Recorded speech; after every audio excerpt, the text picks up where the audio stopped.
Hello, সবাইকে good morning. আজকে তোমাদের সামনে আমি নিয়ে এসেছি আমার নতুন জবা গাছগুলোর আপডেট, যেগুলো আমি গরমকালে কিনেছিলাম। গাছগুলো দেখো কত সুন্দর গ্রোথ নিয়েছে। আমি তো ভাবতে পারিনি গাছগুলো এত সুন্দরভাবে গ্রোথ নেবে, এত বড় হবে। প্রথমেই এনে ৮ ইঞ্চির টবে বসিয়েছিলাম। তোমরাও যখন জবা গাছ কিনবে এনেই আগে মাটি আর গোবর সার মিলিয়ে ৮ ইঞ্চির টবে বসাবে। গাছের ফিডার রুট দেখলে তোমরা অবাক হয়ে যাবে, প্রচুর ফিডার রুট এসছে, দেখতেই পাচ্ছ পুরো সাদা হয়ে গেছে। আর গাছের এই জায়গাটা খালি রেখেছি আরও খাবার দেবো বলে পরবর্তীকালে। এখন দেখো প্রচুর পাতা আর কুড়ি দেখাচ্ছি, যেখানে গাছের পাতাগুলো মনে হচ্ছে একটু ডিসকালার হচ্ছে, যার জন্য আমার ম্যাগনেসিয়াম সালফেট ইউজ করতে হবে।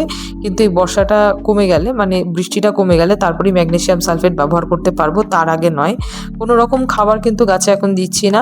গাছে প্রতিস্থাপন করার পর একটা জৈব খাবারের সাথে 10-26-26 মিশিয়ে দিয়েছিলাম। তার 15 দিন পরে আমি আবার 12-61-0 স্প্রে করে দিয়েছি, যাতে ফলিয়েজটা বেড়েছে। তোমরা এইভাবে প্রচুর গাছ করো। সবাই ভালো থেকো, পরিবেশকে ভালো রাখো। টাটা।